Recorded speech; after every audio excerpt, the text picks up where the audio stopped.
We're honored to be joined on Next by Dr. Temple Grandin, professor of animal science at Colorado State University and world-renowned autism activist, and one of the new 10 inductees to the National Women's Hall of Fame. Congratulations. Great to be here. That is a tremendous honor as far as honors go. What did you think when you got the phone call? Oh, I was really excited. I just couldn't believe it. Made me happy. So they described your work and the work of your fellow inductees as having changed the course of human history. Well, when I first started out, I was in the cattle industry. It was in the 70s.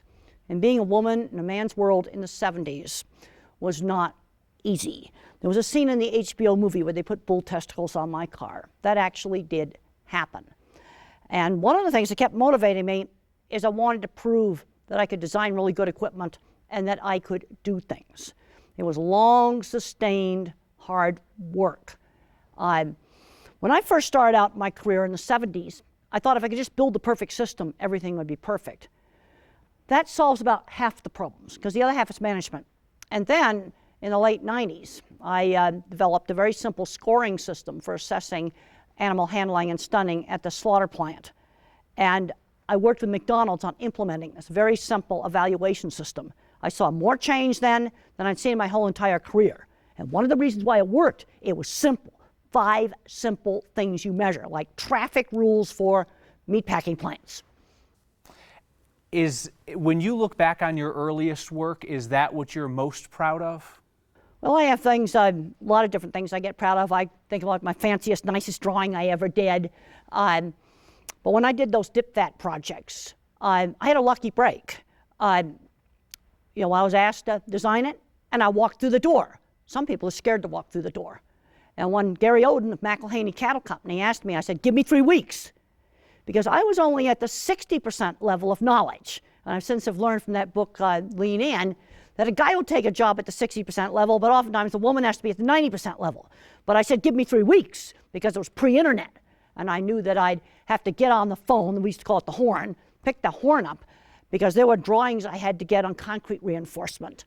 And I called up the Texas A&M, and I called up the USDA, and I got the other engineering information. Then I went to every dip vat in Arizona, measured it, and photographed it.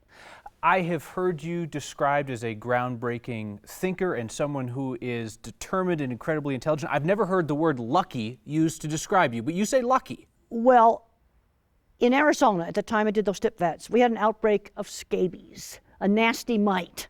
So now, all of a sudden, every feed yard in Arizona had to build a dip vat. So I did the first one, and I did a total of 5 of them. That was very nasty for the cattle to have scabies, but it was very good for my business.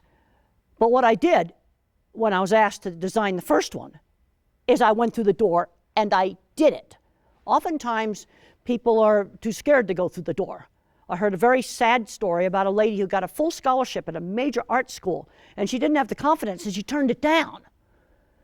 No, I went through the door, but I made myself knowledgeable. That's why I said, give me 3 weeks, because pre-internet, I figured it would take 10 days to get the drawings, and then I went to every dip vat. I was measuring them with sticks and measuring everything, visiting a whole bunch of other places to get the knowledge, because I had to get myself up to the 90% level.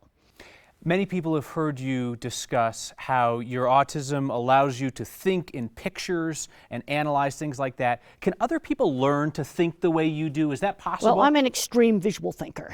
Most other people don't think visually to the extent I do. Everything I think about is a picture.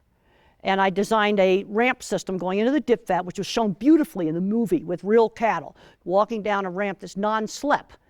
Because in the old dip vats, they had to take big sticks and shove the cattle under. My system, you didn't have to do that, because it had a hold-down rack, and they just walked down, they'd step over, the center of gravity would tip over, and the heads would go under, because you got to get the scabies out of their ears. And that was a big innovation right there. Well, I just visualized how the animal would react. A lot of artists are visual thinkers. In one of my books, The Autistic Brain, I discuss different kinds of thinking. I'm a photorealistic visual thinker. Now, another kind of specialist brain in engineers is the pattern math thinker. And there's actually scientific research to show that these 2 different kinds of thinking actually do exist. Other work I did really early on, it seemed obvious to me to look at what cattle were seeing. They'd stop at a shadow. They'd stop at a coat on a fence, a vehicle parked next to a fence. and then you'd move the vehicle, and the cattle would go through the facility. And when I first started, I thought everybody thought in pictures. Well, then when I did my book, Thinking in Pictures, and I started interviewing people about how they think, and then I realized that not everybody thought in pictures. That was kind of a revelation for me. But can people learn to think in pictures? You can learn somewhat, but sort of look at it, if this was the full continuum, you can move it a bit, but you're not going to get from one end of the continuum to the other, and I'm never going to really be a mathematical thinker. What is the great unsolved challenge of your life? What would you love to tackle that has eluded you? Well, I don't know if there's an unsolved challenge, but I've been doing a lot of talks at colleges.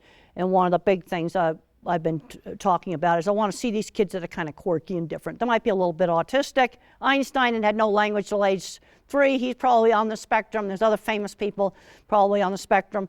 And I want to see these kids that are different get really good at something.